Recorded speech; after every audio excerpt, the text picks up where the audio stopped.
কাজী নজরুল ইসলামের আমি চিরতরে দূরে চলে যাব, তবু আমারে দেব না ভুলিতে। এই পংক্তিগুলো গভীর আবেগ, প্রেম, বিচ্ছেদ আর স্মৃতির এক অনন্য প্রকাশ। নজরুলের লেখায় প্রেম কখনো শুধু মিলনের নয়, বরং বেদনা ও আত্মত্যাগেরও। এখানে সেই অনুভূতিটাই খুব তীব্রভাবে ফুটে উঠেছে। এই কথাগুলোর ভেতরে কয়েকটি স্তর আছে। বিচ্ছেদের স্বীকারোক্তি, চিরতরে দূরে চলে যাব, যেন প্রিয় মানুষটি জানে একদিন তাকে চলে যেতেই হবে। সেটা মৃত্যু হতে পারে, দূরত্ব হতে পারে, কিংবা সময়ের বিচ্ছেদ। ভুলে না যাওয়ার আকাঙ্ক্ষা, তবু আমারে দেব না ভুলিতে। মানুষ চলে গেলেও তার স্মৃতি যেন বেঁচে থাকে। এটা এক ধরনের অমর হয়ে থাকার ইচ্ছা, কিন্তু অহংকার নয়, বরং ভালোবাসার আবেদন। নজরুলের প্রেমের দর্শন। নজরুলের প্রেম খুবই তীব্র ও বিদ্রোহী। তিনি ভালোবাসাকে ক্ষণিকের অনুভূতি হিসেবে দেখেননি। তার কাছে প্রেম মানে আত্মার সংযোগ, যা শারীরিক দূরত্ব বা সময় দিয়েও মুছে যায় না।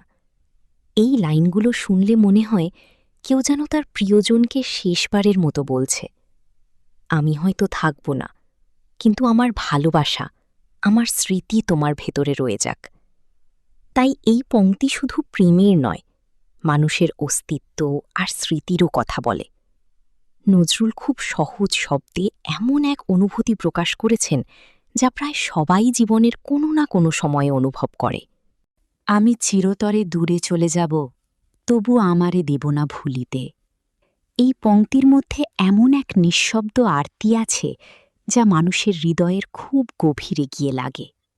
এখানে বিদায় আছে, কিন্তু সেই বিদায়ের মধ্যেও ভালোবাসার এক অদ্ভুত স্থায়িত্ব আছে।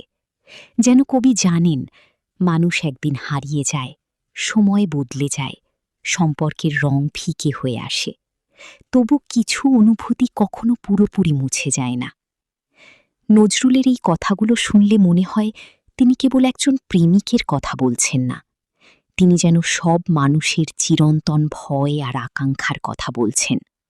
মানুষ চায় তার অস্তিত্ব, তার ভালোবাসা, তার স্পর্শ অন্তত কারো মনে থেকে যাক। এই এক ধরনের স্মৃতির ভেতর বেঁচে থাকার আকুলতা। এই পংক্তিতে কোনো অভিযোগ নেই, নেই কোনো জোর করে ধরে রাখার চেষ্টা, বরং আছে এক গভীর কোমলতা।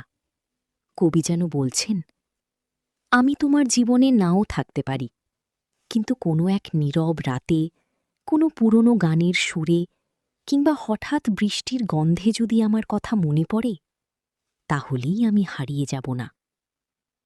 নজরুলের লেখার সৌন্দর্য এখানেই।